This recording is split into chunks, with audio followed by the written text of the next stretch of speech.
મારા વહાલા વડીલો, માતા બહેનો, યુવા મિત્રો અને પત્રકાર મિત્રો, આપણે બધા ખૂબ સારી રીતે જાણીએ છીએ કે હાલમાં ગુજરાતની અંદર તાલુકા પંચાયત, જિલ્લા પંચાયત, નગરપાલિકા અને મહાનગરપાલિકાઓની સ્થાનિક સ્વરાજ્યની ચૂંટણીઓ યોજાઈ રહી છે.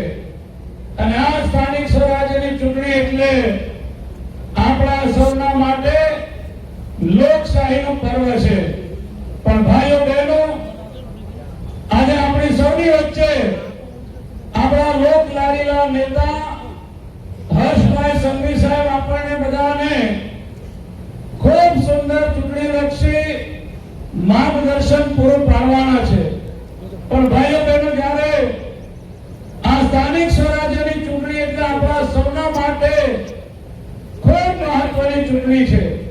અને આ ચૂંટણીની અંદર અનેક રાજકીય પક્ષો મારા આદિવાસી સમાજને છેતરવા માટે, મારા આદિવાસી સમાજને ગેરમાર્ગે દોરવા માટે, જેમ પેલું ચોમાસું આવે ને પહેલા જ વરસાદમાં દેડકાઓ બધા ડ્રાઉં કરતા નીકળી આવે, એમ ક્યારે પ્રજાના કામમાં 1 રૂપિયાનો વિકાસનું કામ કર્યું ન હોય, પણ હવે ગામે ગામ આદિવાસી સમાજને ગુમરાહ કરવા માટે આ ઝાડુવાળા અને કોંગ્રેસ વાળા નીકળી પડવાના છે. ત્યારે ભાઈઓ બહેનો, અહીંયા બેઠેલા મારા એક ભારતીય જનતા પાર્ટીના કાર્યકર્તાઓને વિનંતી કરું છું કે આ ભારતીય જનતા પાર્ટી નરેન્દ્રભાઈ મોદી સાહેબની માર્ગદર્શન હેઠળ ભૂપેન્દ્રભાઈ પટેલ સાહેબની સરકારમાં જે પ્રકારે અંબાજીથી ઉમરગામ સુધી 1 કરોડ કરતા વધારે જનસંખ્યામાં વસવાટ કરતા આદિવાસી સમાજના શિક્ષણ, પીવાના પાણી, સિંચાઈ, આરોગ્ય માટેના કામો થયા છે. એ કામોનો હિસાબ આપવાની તાકાત કોઈ કાર્યકર્તામાં હોય તો એ માત્ર ને માત્ર ભારતીય જનતા પાર્ટીના કાર્યકર્તાઓમાં છે. ભાઈઓ બહેનો, આદિવાસી સમાજ માટે જે પ્રકારે ભારતીય જનતા પાર્ટીની સરકારે કામ કર્યું છે, એ વિકાસના કામો ગણાવવા હોય તો આપણા માટે અઠવાડિયું, સપ્તાહ બેસાડીએ તો પણ એ વિકાસના કામો પૂરા થાય એવા નથી.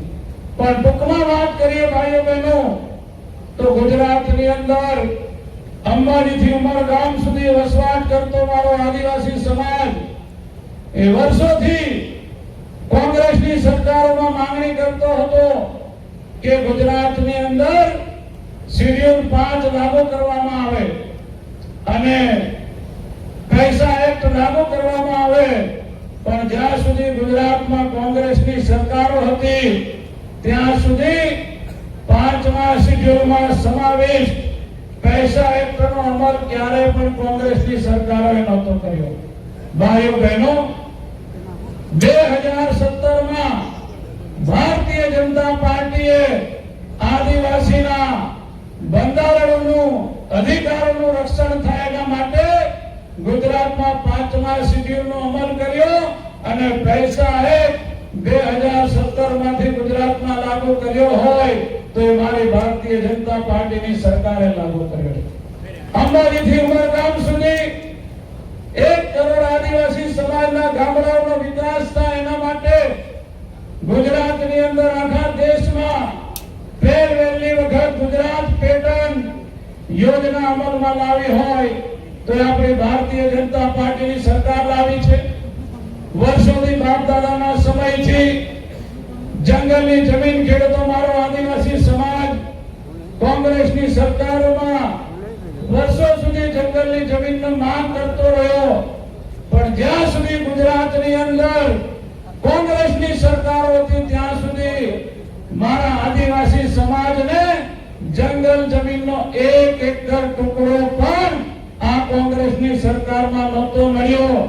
પણ આજે આદરણીય નરેન્દ્રભાઈ મોદી સાહેબનો આભાર માનવો પડે કે એમના માર્ગદર્શનમાં ગુજરાત સરકારે 14 લાખ એકર જંગલની જમીન આદિવાસીઓને આપી હોય તો એ ભાજપની સરકારે આપી છે ભાઈઓ બહેનો. અને જેને આદિવાસી સમાજ ભગવાન તરીકે માને છે, જેને આદિવાસી સમાજ પોતાનો આદર્શ માને છે, એવા ભગવાન બિરસા મુંડાજીને ભૂલાવી દેવાનો પાપ એ ભૂતકાળની કોંગ્રેસની સરકારોએ કર્યું ભાઈઓ બહેનો. પણ આજે સમગ્ર ભારતનો આદિવાસી સમાજ આદરણીય પ્રધાનમંત્રી શ્રી નરેન્દ્રભાઈ મોદી સાહેબનો આભાર માને છે કે 15મી નવેમ્બરને આદરણીય નરેન્દ્રભાઈ મોદી સાહેબે આદિવાસી જનજાતીય ગૌરવ દિવસે મનાવવાનું સમગ્ર ભારતમાં એલાન કર્યું ભાઈઓ બહેનો. અને આજ ભગવાન બિરસા મુંડાજીના નામથી ભગવાન બિરસા મુંડા ટ્રાઇબલ યુનિવર્સિટી પણ આખા દેશની અંદર કોઈ રાજ્ય સરકારે શરૂ કરી હોય તો રાજપીપળાની અંદર 450 કરોડ રૂપિયાના ખર્ચે ભગવાન બિરસા મુંડા ટ્રાઇબલ યુનિવર્સિટી શરૂ કરી. મિત્રો, આઝાદીની અંદર અનેક ગણું યોગદાન આપનાર આદિવાસી સમાજ જે માનગઢનો ઇતિહાસ એ કોંગ્રેસની સરકારોએ ભૂલાવી દીધો હતો. પણ નરેન્દ્રભાઈને વંદન કરવા પડે. માનગઢનો વિકાસ કરવાનું કામ કોઈ કર્યું હોય તો એ નરેન્દ્રભાઈ મોદી સાહેબના માર્ગદર્શન હેઠળ ભારતીય જનતા પાર્ટીની સરકારે કર્યું છે. ભાઈઓ બહેનો, સમગ્ર ભારતની અંદર જ્યારથી યુસીસી નો કાયદો આવવાની વાત હતી ત્યારથી મારો આદિવાસી સમાજ આંદોલન કરીને આવેદન પત્ર આપીને અનેક સરકારોમાં રજૂઆત કરતા હતા કે ભાઈ આદિવાસી સમાજની સંસ્કૃતિ જળવાઈ રહે, આદિવાસી સમાજની રૂઢિ પરંપરાઓ જળવાઈ રહે, એના માટે આ સમાજને આ યુસીસી ના કાયદાથી બહાર રાખવામાં આવે. પણ આજે આપણી સૌની વચ્ચે ગુજરાત રાજ્યના નાયબ મુખ્યમંત્રી હર્ષભાઈ સંઘવી સાહેબ બેઠા છે. અમે ભારતીય જનતા પાર્ટીના જેટલા પણ આદિવાસી ધારાસભ્યો છે એ બધા જ લોકોએ હર્ષભાઈ સંઘવી સાહેબને લાગણી પહોંચાડી અને હર્ષભાઈ સંઘવી સાહેબ એ ગુજરાતના ભારતીય જનતા પાર્ટીના તમામ ધારાસભ્યોને લઈને આદરણીય મુખ્યમંત્રી ભૂપેન્દ્રભાઈ પટેલ સાહેબ પાસે લઈ ગયા અને વિધાનસભાની અંદર આ યુજીસી નો કાયદો આવે પહેલા જ આ કાયદામાંથી આદિવાસી સમાજને બાકાત રાખવાનું કામ કોઈ કર્યું હોય તો ભારતીય જનતા પાર્ટીની સરકારે કર્યું છે. એના માટે આપણે હર્ષભાઈ સંઘવી સાહેબને જોરદાર તાળીઓથી ભાઈઓ બહેનો વધાવી લઈએ. આ તો અનેક આદિવાસી સમાજના હિતમાં આ ભારતીય જનતા પાર્ટીની સરકારે નિર્ણયો કર્યા છે. એની વાત આદરણીય નાયબ મુખ્યમંત્રી સાહેબ આપણી સમક્ષ મૂકવાના છે. પણ ભાઈઓ બહેનો, મારે થોડી ઘણી વાતો આપણા આદિવાસી સમાજને જે છેતરવા માટે કોંગ્રેસના લોકો આવવાના છે એની પણ થોડી વાત કરવી છે. કે આ કોંગ્રેસ પાર્ટીને મારા આદિવાસી સમાજના ભાઈ બહેનોએ બરાબર ઓળખી લેવી પડશે કે આ જ કોંગ્રેસ છે કે એના પહેલા પ્રધાનમંત્રી જવાહરલાલ નહેરુજીએ દેશના તમામ મુખ્યમંત્રીશ્રીઓને કાગળ લખીને કહ્યું હતું કે તમે જે આદિવાસીઓને અનામત આપી છે એ અનામતનો હું વિરોધ કરું છું. ભાઈઓ બહેનો, આ પત્ર કોંગ્રેસના વડાપ્રધાન જવાહરલાલ નહેરુજીનો હતો. એનાથી આગળ વાત કરીએ, રાજીવ ગાંધી એમણે તો આદિવાસી સમાજનું અપમાન કર્યું અને કહ્યું કે આદિવાસીઓને અનામત આપવી એટલે મંદ બુદ્ધિના લોકોને પ્રોત્સાહન આપવા બરાબર છે. મારા દેશના 11 કરોડ આદિવાસીઓને મંદ બુદ્ધિ કહેવાની હિંમત એ ભૂતકાળમાં કોંગ્રેસના નેતા રાજીવ ગાંધીએ કરી હતી. અને ભાઈઓ બહેનો, સોનિયા ગાંધીની વાત કરીએ, આપણા આદરણીય પ્રધાનમંત્રી નરેન્દ્રભાઈ મોદી સાહેબ કેન્દ્રીય ભારતીય જનતા પાર્ટીએ નિર્ણય કર્યો કે આ દેશના સર્વોચ્ચ સ્થાન ઉપર આદિવાસી ગરીબ ઘરની બહેનને બેસાડવું છે દ્રૌપદી મુર્મુજીને રાષ્ટ્રપતિ પદ માટે. ત્યારે આજ સોનિયા ગાંધી, આજ રાહુલ ગાંધીએ આપણી આદિવાસી રાષ્ટ્રપતિની ઉમેદવાર દ્રૌપદી મુર્મુજીની સામે બીજા રાષ્ટ્રપતિનો ઉમેદવાર ઉભો કર્યો અને કોંગ્રેસના એક પણ સંસદ સભ્યએ આપણી આદિવાસી બહેનને મત નથી આપ્યો. આ કોંગ્રેસને આપણે બધાએ ઓળખી લેવાની જરૂર છે.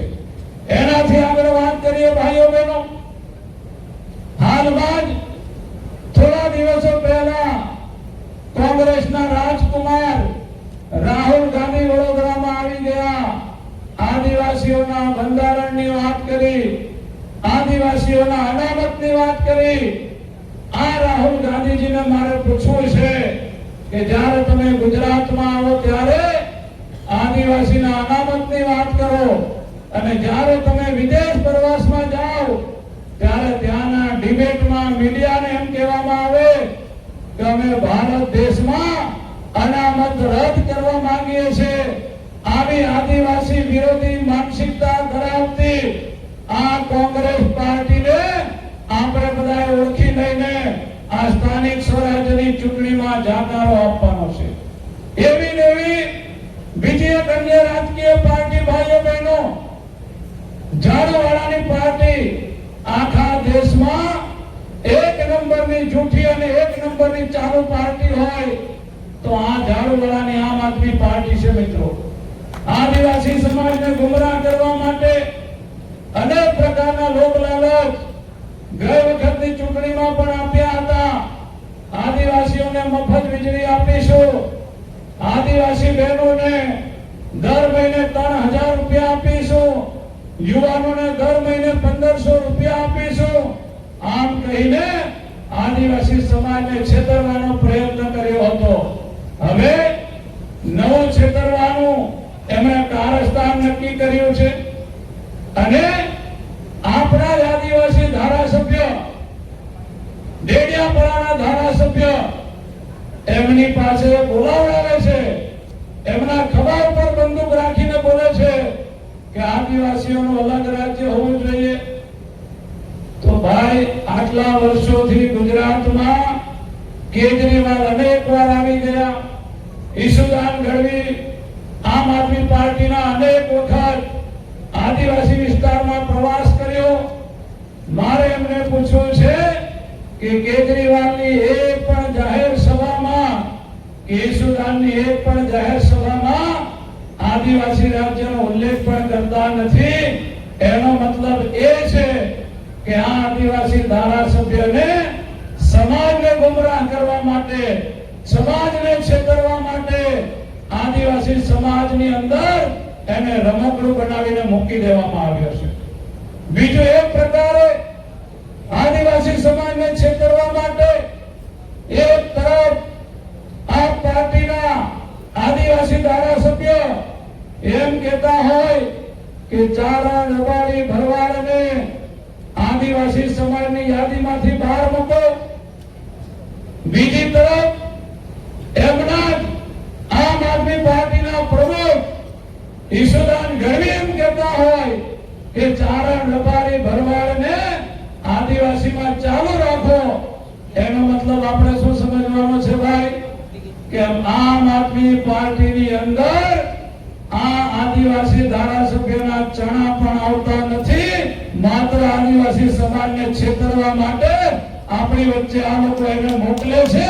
એને તમે બરાબર ઓળખી લેજો. ત્યારે ભાઈઓ બહેનો, આવનારા 26મી તારીખે આપણે બધા મતદાન કરવાના છે. અહીંયા વિશાળ સંખ્યાની અંદર મારો આદિવાસી સમાજ જ્યારે ભેગો થયો છે ત્યારે મારા આદિવાસી સમાજને કહેવું છે કે આદિવાસી વિસ્તારનો વિકાસ, આદિવાસી સમાજનો વિકાસ કોઈ પાર્ટી કરશે તો એ માત્ર ને માત્ર ભારતીય જનતા પાર્ટી કરશે, નરેન્દ્રભાઈ મોદી કરશે અને ભૂપેન્દ્રભાઈ પટેલ સાહેબ કરવાના છે. ત્યારે આવનારી 26મી તારીખે આપણે બધા કમરના નિશાન ઉપર એવું બટન દબાવીએ મિત્રો, એવું બટન દબાવીએ કે આ આમ આદમી પાર્ટી અને કોંગ્રેસ પાર્ટીના છોટાઉદેપુર જિલ્લામાંથી સુપડા સાફ કરી નાખો, એ રીતે મારા આદિવાસી સમાજને હું આહવાન કરવા માટે આવ્યો છું. જય જોહાર, જય આદિવાસી.